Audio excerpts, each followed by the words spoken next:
English Shorthand Higher Speed, August 2000. Ready? Start. Mr. Deputy Speaker Sir, I am grateful to you that you have come to a stage when we can wind up the debate. I am very thankful to the honorable members for the very lively discussion that has taken place for so many days. If I am right, I think this is the first time that the foreign affairs debate has aroused so much attention.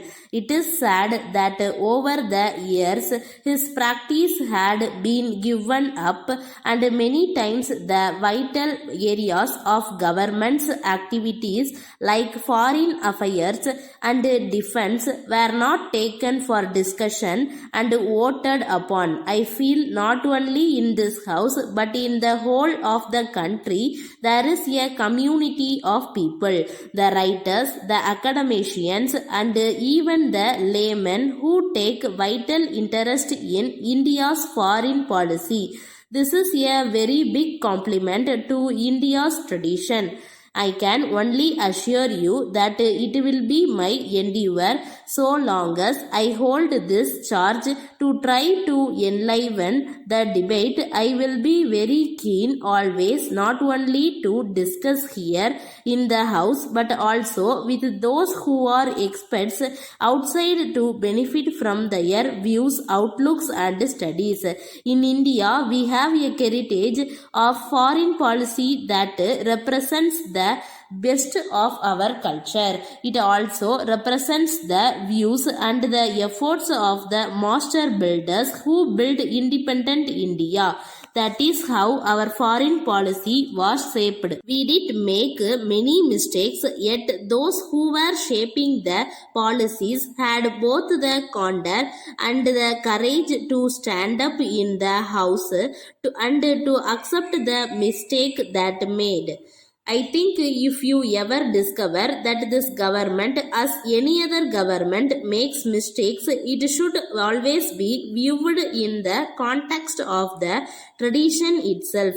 After all, policies are made by human beings, therefore policies and perceptions sometimes can go wrong.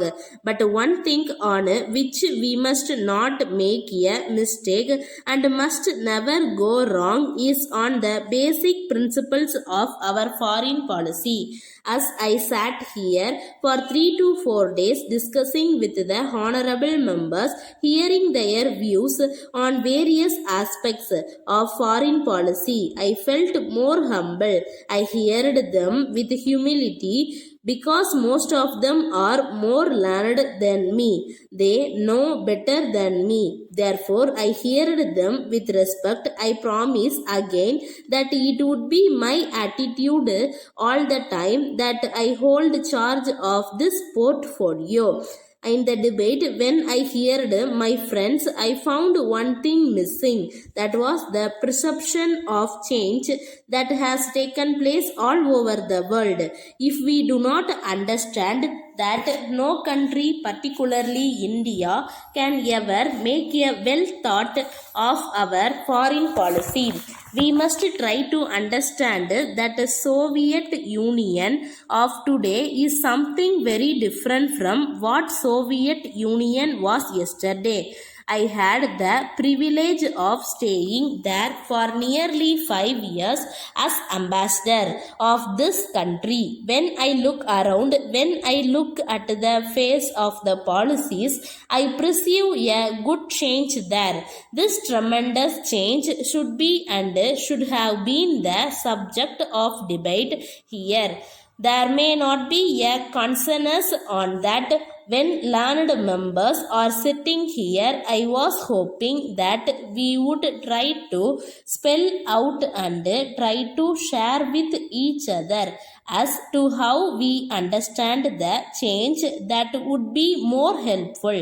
So it will be our endeavor, as I said just now, to pursue a policy that is both sensible and sensitive and also serves the national interest. Thank you very much. Letter from Thiru Balasubramanian, Secretary, Residents Welfare Association, Pallavaram, to the Managing Director, Metro Water Board, Chennai. Sir, I understand that Metro Water Board have plans to supply drinking water through Krishna Water Scheme to Kannan Nagar area, which is just half a kilometer from Pallavaram. I am to mention that the residents of our area suffer from lack of potable water for quite a long time. The water that is now available is not fit for drinking as it is brackish and hard. At present, the residents are using mineral water for drinking purpose, which affects their monthly budget very much. This facility cannot be availed by people belonging to economically weaker sections because they may not be able to spare money to spend for this purpose. Hence, I would like to request you to kindly to extend the Krishna water scheme to our area also when it is made available to our neighboring colonies. There are about 20,000 residents in this segment who lack drinking water facility. I wish to point out that this request has been taken up by our municipal chairman with the government last year itself.